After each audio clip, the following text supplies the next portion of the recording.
श्री शिवाय नमस्तुभ्यम। हर हर महादेव। दोस्तों, आप सभी लोग जानते हैं कि 12 अप्रैल 2025 यानी शनिवार को पड़ रही है चैत्र महीने की पूर्णिमा तिथि। और दोस्तों, ये वो तिथि है जो चैत्र महीने में पड़ने वाली सबसे बड़ी तिथि है, क्योंकि यह शनिवार के दिन पड़ रही है और इसका बहुत ही बड़ा और विशेष महत्व होता है। पूज्य गुरु जी ने कहा है, अगर कभी भी मौका लग जाए और चैत्र महीने की पूर्णिमा तिथि शनिवार को पड़ जाए तो आप लोगों को 11 चावल के दाने का उपाय तो अवश्य ही करना चाहिए। इन दोनों का संयोग बहुत ही कम आता है। और दोस्तों, पूज्य गुरु जी ने अपनी शिव महापुराण की कथा में बताया है, इस दिन आपको 11 चावल दाने वाला उपाय तो अवश्य ही करना चाहिए, क्योंकि ऐसा दिन पूरे साल में सिर्फ एक ही बार आता है। और दोस्तों, आप सभी लोग जानते हो कि पूर्णिमा का अगर सबसे बड़ा कोई उपाय है तो वो 11 चावल के दाने वाला उपाय है। तो दोस्तों, इस पूर्णिमा के दिन आप लोगों को इस 11 चावल दाने वाले उपाय को जरूर करना है। बहुत सारे लोग होंगे जिन लोगों ने इस उपाय को न किया हो, मतलब पूरा साल निकल गया और उन्होंने किसी भी दिन इस 11 चावल दाने वाले उपाय को न किया हो। पर दोस्तों, आपके पास एक आखिरी मौका बचा हुआ है, जो कि 12 अप्रैल के दिन है। तो इस दिन आप लोगों को इस वाले उपाय को जरूर कर लेना है, भले ही आपने पूरे साल भर इस उपाय को ना किया हो।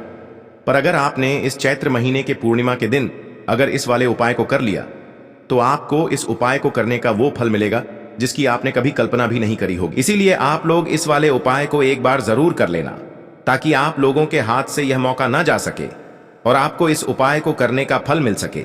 दोस्तों, यह उपाय पंडित जी ने अपनी अभी की ही शिव महापुराण की कथा में बताया है, जिस उपाय को आज हम आपको बहुत अच्छे से समझाने वाले हैं। इस वीडियो को देखने के बाद इस उपाय को समझने के लिए आपको कोई और वीडियो को देखने की जरूरत नहीं पड़ेगी। तो चलिए दोस्तों, उपाय को शुरू करते हैं। देखिए, यह इस चैत्र महीने के शनिवार के दिन ये इतना खास होता है, इतना महत्वपूर्ण होता है। देखा गया है कभी कभी बड़े बड़े पूजा पाठ अनुष्ठान से जो मनोकामना पूर्ण नहीं होते, वो इस चैत्र महीने के पूर्णिमा के दिन एक छोटे से उपाय करने से ही आपकी मनोकामना पूर्ण हो जाती है। और बहुत सारे लोगों ने इस उपाय को किया भी है और उनको इस उपाय को करने का फल भी जरूर मिला है। अगर आप लोग भी इस उपाय को पूर्णिमा के दिन करना चाहते हैं तो आप इस उपाय को पहले अच्छे से समझ लेना, सुन लेना, उसके बाद करना। आपको इस उपाय का फल जरूर मिलेगा। और इस उपाय को कर लेने से आपके घर में चाहे किसी भी प्रकार की दुख और समस्या क्यों ना चल रही हो, आपको उसका कारण भी नहीं पता है कि भाई यह समस्या किस कारण से चल रही है, उसका कुछ भी कारण हो सकता है, जैसे पितृ दोष हो सकता है या किसी भी तरह का मंगल दोष भी हो सकता है। तो इस दिन आप लोगों को यह वाला उपाय कर लेना है। यह एक ऐसा उपाय है जिस उपाय को अगर किसी विशेष दिन पर किया जाए तो भाई उस विशेष दिन का जो है वह तो हमें मिलता ही मिलता है, पर हमने उस दिन पर इस उपाय को किया है तो हमें उससे भी बड़ा फल मिलता है और फल बहुत जल्दी मिलता है, क्योंकि आप इस उपाय को बहुत ही बड़े और विशेष दिन पर कर रहे हो। तो चलिए अब उपाय के बारे में बात करते हैं, लेकिन उससे पहले आप लोगों को यह जानना आवश्यक है कि आखिर यह उपाय किस समय करना है, किसको करना है और कैसे करना है। तो चलिए हम आगे आपको वीडियो में एक एक करके बता देते हैं। लेकिन उससे पहले अगर आप लोग हमारे चैनल पर नए हैं तो हमारे चैनल को सब्सक्राइब कर लेना और इस वीडियो को लाइक करके कमेंट बॉक्स में श्री शिवाय नमस्तुभ्यम ओम नमः शिवाय जरूर टाइप कर देना। और अपने फायदे के लिए, गरीबी दूर करने के लिए इस वीडियो को पूरा देखकर जाना, तभी आपको लाभ की प्राप्ति होगी। यदि आज आपने वीडियो को बीच बीच में से देखा, काट काट कर देखा, तो आपको जीवन में कभी सफलता हासिल भी नहीं होगी।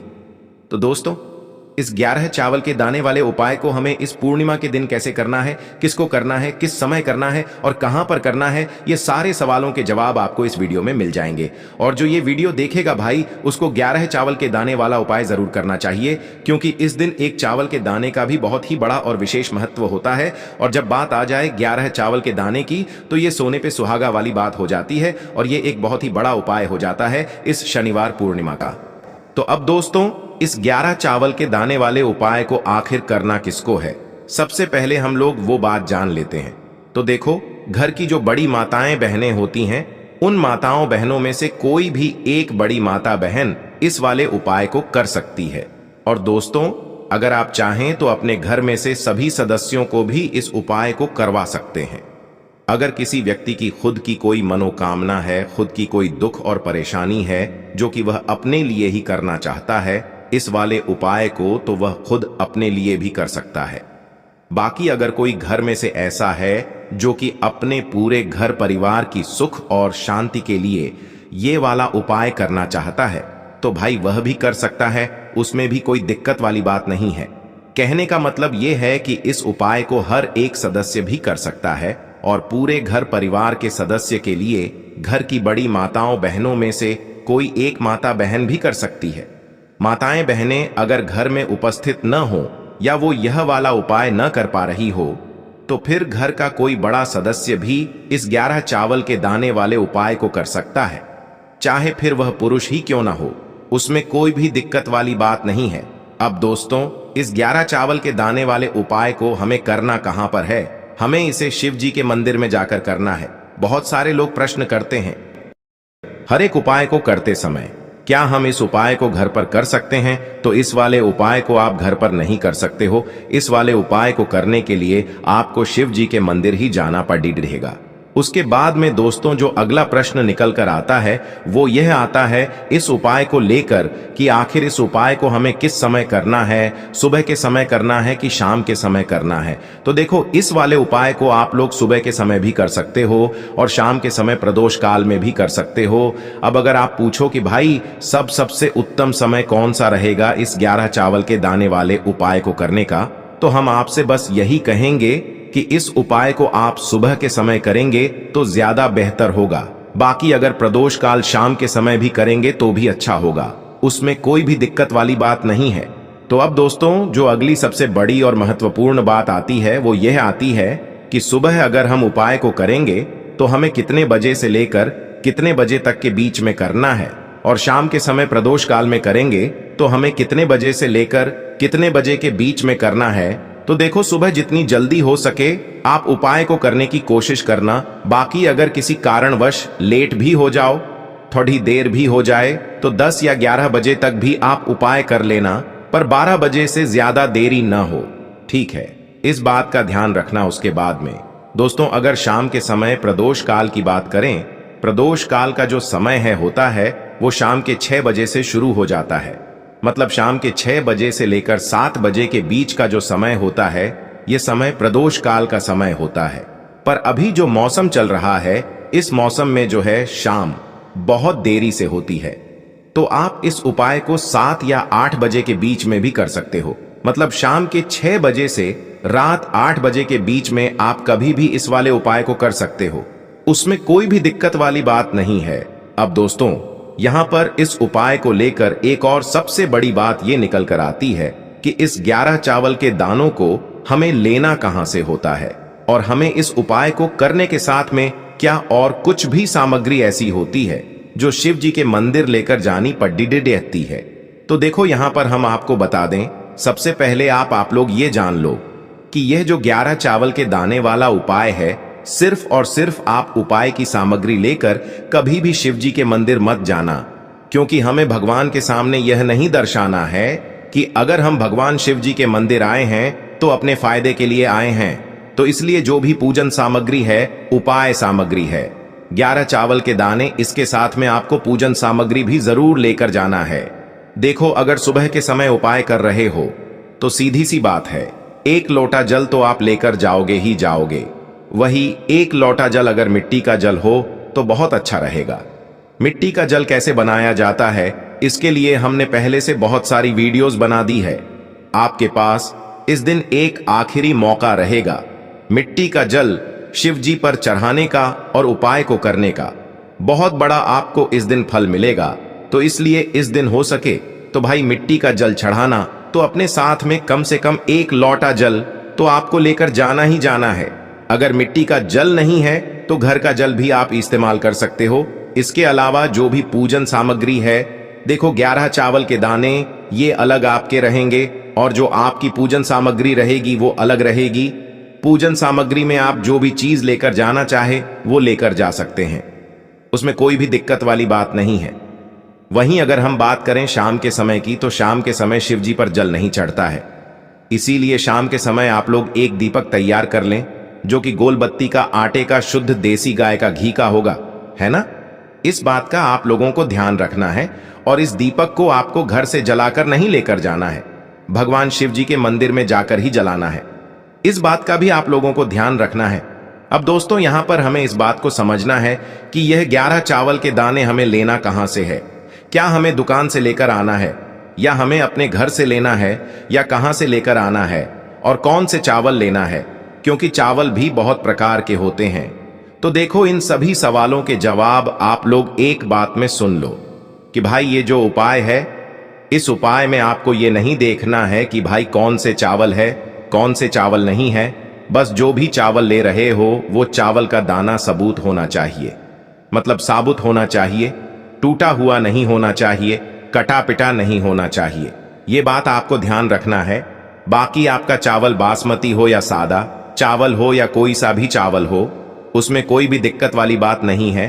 तो सीधी सी बात है कि आपके घर के रसोई घर में जहां पर आप भोजन बनाते हो, वहां पर जो भी चावल आपके उपस्थित हो, उन चावलों में से अपनी एक कटोरी भर लेना या एक मुट्ठी चावल अलग से निकाल कर रख लेना। क्योंकि हम 11 चावल ही यहाँ पर इस उपाय में लेने वाले हैं, तो हमें यह चावल के दाने गिनकर निकालने पड़ डढ़ेंगे। इस बात का आप लोगों को ध्यान रखना है। तो अपने उस चावल की कटोरी में से या चावल में से 11 ऐसे चावल के दाने आप लोग निकाल लो जो कि टूटे हुए ना हो, कटे पिटे ना हो, जिनमें कोई दाग ना लगा हुआ हो, है ना। अच्छे साबुत चावल के दाने 11 दाने आप लोग निकाल कर रख लो और इन्हें किसी भी एक कागज की पुड़िया में या किसी एक छोटी सी कटोरी में आप लोग रख लो, ताकि यह सुरक्षित रहे। आपके एक भी चावल का दाना इधर उधर ना हो और आपका उपाय भी पूरा अच्छे से हो जाए। तो भाई जैसे ही आपका उपाय की जो सामग्री है, 11 चावल के दाने ये तैयार हो जाते हैं, उसके बाद मैं आपको जो भी अपनी पूजन सामग्री है, सुबह के समय कर रहे हो तो 1 लोटा जल या पूजन सामग्री जो लेकर जाना चाहो उसकी भी तैयारी कर लेना। और शाम के समय जा रहे हो तो भाई अपना जो दीपक है उसे तैयार कर लेना, ठीक है। और उपाय को करते समय शुद्धता का विशेष रूप से ध्यान रखना, ठीक है। सुबह सुबह स्नान करने के बाद ही उपाय को करने की आप लोग तैयारी करना।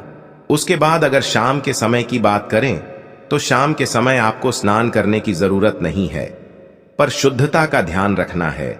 आपको स्नान तो नहीं करेंगे, आप हाथ मुंह धोकर भी इस वाले उपाय को शाम के समय प्रदोष काल में कर सकते हैं।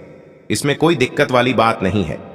तो आप अपने उपाय की पूरी सामग्री तैयार करके आपके पास ही में जो आपका शिव मंदिर हो वहां पर पहुंच जाइए। सबसे पहले शिव मंदिर में जाकर आप लोगों को उपाय नहीं करना है, पहले भगवान के दर्शन करना है, भगवान से आशीर्वाद प्राप्त करना है, फिर शिव जी की शिवलिंग के पास में आना है। शिवलिंग के पास में आने के बाद आप जो पूजन सामग्री लेकर आए हुए हैं, जैसे कि सुबह गए हुए होंगे तो 1 लोटा जल और जो भी पूजन सामग्री लेकर आए हैं, आप उनसे भगवान शिव जी की पूजन कीजिए। सबसे पहले तो 1 लोटा जल ही चढ़ेगा, उसके बाद में आपकी पूजन सामग्री चढ़ेगी। उसके बाद में अगर दोस्तों शाम के समय अगर आप इस उपाय को कर रहे हो तो अपने साथ में कम से कम एक जो दीपक है गोल बाती का जो आप अपने साथ में लेकर गए हो, उस दीपक को मंदिर में जाकर अपनी माचिस से जलाना है और उस दीपक को शिवलिंग के पास में रखना है, ठीक है। इस दीपक को रखने के बाद ही आप लोगों को अपना ये वाला उपाय शुरू करना है। और दीपक को ज्यादा पास में मत रखना, वैसे भी गर्मी पड़ रही है, भगवान शिव जी को आंच नहीं लगनी चाहिए, है ना।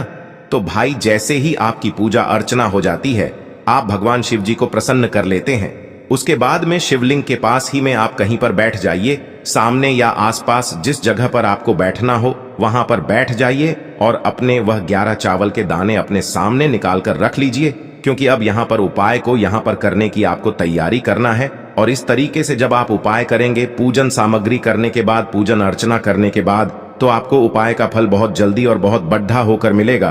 तो अपने 11 चावल के दाने अपने सामने निकाल कर रख लेना। और यह जो उपाय है यह आपकी सीधे हाथ की हथेली से होगा, इसलिए इस बात का भी विशेष रूप से ध्यान रखना है। तो सीधे हाथ की हथेली का प्रयोग करके ही आप लोग अपना इस वाले उपाय को करना। पर अपने सामने जो भी आपकी कागज की पुड्डियां है उसको खोल कर रख लो, या कटोरी है तो भाई उसे अपने सामने रख लो और अपने वह 11 चावल के दाने निकाल लो, ठीक है। उसके बाद में दोस्तों अब आपको क्या करना है कि शिवलिंग आपके सामने होगी, तो आपने वह 11 चावल के दाने एक एक करके आपको शिव जी के शिवलिंग के ऊपर चढ़ाना है। कहां पर चढ़ाना है? शिवलिंग के ऊपर चढ़ाना है और कहीं पर भी नहीं चढ़ाना है। आपको अपने हथेली से तो शिवलिंग के ऊपर चढ़ना है, भले ही फिर वो अपने आप जलाधारी पर गिर जाए या मतलब वहीं पर गिर जाए, उसमें कोई दिक्कत वाली बात नहीं है, पर आप चढ़ाओ शिवलिंग के ऊपर ही। तो आपको क्या करना है, अपना पहला चावल का दाना उठाना है, श्री शिवाय नमस्तुभ्यम बोलना है और शिवलिंग पर चढ़ा देना है। इसी तरीके से दूसरा चावल का दाना उठा है, शिवलिंग पर चढ़ाना है और मंत्र बोल देना है। और फिर तीसरा चावल का दाना उठाना है, श्री शिवाय नमस्तुभ्यम बोलना है और चढ़ा देना है। इसी प्रकार से आपको पूरे 11 चावल के दाने एक एक करके शिव जी के शिवलिंग के ऊपर चढ़ाना है और भगवान से प्रार्थना करते जाना है। मतलब प्रार्थना तो आपको आखिरी में करना है, पर हर एक चावल के दाने को चढ़ाते समय श्री शिवाय नमस्तुभ्यम जरूर बोलना है। उसके बाद ही में यह चावल का दाना शिवलिंग के ऊपर आपको चढ़ाना है। जैसे ही आपके 11 चावल के दाने शिवलिंग के ऊपर चढ़ जाते हैं, तो भाई उसके बाद में आपको क्या करना है, भगवान से अपनी मनोकामना बोलना है। मनोकामना भी कब बोलना है, जब आपका 11 चावल का दाना आपके सीधे हाथ की हथेली में हो और आप उसे चढ़ाने के लिए जा रहे हो। श्री शिवाय नमस्तुभ्यम बोलकर उस आखिरी चावल के दाने को शिवलिंग के ऊपर चढ़ा देना और भगवान से फिर अपनी वह मनोकामना बोल देना, जिस मनोकामना के लिए आप लोग अपना यह वाला उपाय कर रहे हो, जिस भी दुख और परेशानी के लिए आप लोग अपना यह वाला उपाय कर रहे हो। उसके बाद में जैसे ही आप अपनी मनोकामना बोल देते हो, आपका यह वाला उपाय पूरा हो जाता है। पर दोस्तों, उपाय को करने के बाद आप लोगों को 2 मिनट भगवान शिव जी के मंत्र का जाप जरूर करना है। और मंत्र का जाप करने के बाद भगवान से एक और बार प्रार्थना करना है अपनी मनोकामना के लिए, या अपनी जो भी दुख और परेशानी है उसके लिए। इसके बाद में आप लोग भगवान को देखकर, भगवान से प्रार्थना करके, उनसे आशीर्वाद लेकर वहां से उठ सकते हैं और अपने घर पर जा सकते हैं। बस दोस्तों, यहां पर यह वाला उपाय पूरा हो जाता है। इस तरीके से जो भी व्यक्ति छोटी छोटी चीजों का ध्यान रखते हुए इस 11 चावल के दाने वाले उपाय को करेगा, निश्चित सी बात है उसे उसकी मनोकामना जल्द ही पूर्ण होगी और जो भी दुख और परेशानी है वो भी बहुत ही जल्दी दूर होंगे। और दोस्तों, अगर आपको हमारी ये वीडियो पसंद आई हो तो हमारे इस वीडियो को लाइक और चैनल को सब्सक्राइब जरूर करें। हर हर महादेव, ओम नमः शिवाय। देखो, इस उपाय के लिए आपको लेना है एक गोल बाती का दीपक। आप चाहें तो मिट्टी का ले सकते हैं या फिर घर से शुद्ध आटा मढ़कर उसका दीपक आप तैयार कर सकते हैं। इसके बाद आपको लेना है शुद्ध गाय का घी। अगर वो नहीं है तो कोई भी देसी घी इस्तेमाल कर सकते हैं, जिससे आपको दीपक प्रज्वलित करना है। देखो, अब ये सब सामग्री लेकर आपको जाना है प्रदोष काल में आपके घर पर तुलसी जी के घेरे के पास में। देखो, ये उपाय तो आपको अवश्य करना है। देखो, वहां पहुंचकर सबसे पहले वो दीपक आपको प्रज्वलित कर देना है और ओम नमो भगवते वासुदेवाय नमः का 11 बार जाप करना है।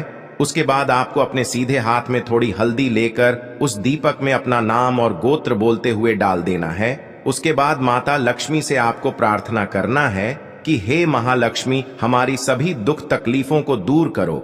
हे महादेव, हमारे सब दुख कष्टों को खत्म करो। इस भावना से आपको ये उपाय करना है।